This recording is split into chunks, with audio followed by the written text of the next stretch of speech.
আপনি যে নাগের মূর্তিটাকে দেখছেন ওটা কোনো সাধারণ সাপ নয়, এটাই দাপর যুগের ভয়ঙ্কর কালিয়া নাগ। কথায় আছে কালিয়া নাগের বিষে এক সময় যমুনা নদীর জল সম্পূর্ণ বিষাক্ত হয়ে উঠেছিল।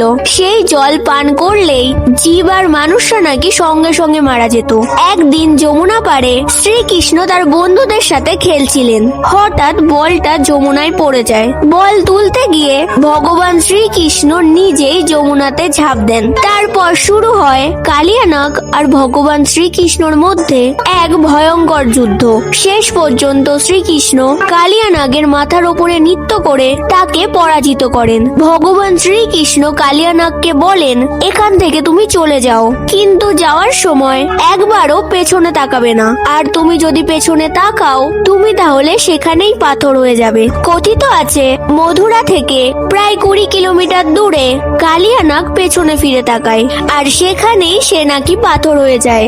আপনিও যদি ভগবান শ্রীকৃষ্ণের লীলাকে বিশ্বাস করেন তাহলে কমেন্টে জয় শ্রীকৃষ্ণ লিখতে ভুলবেন না।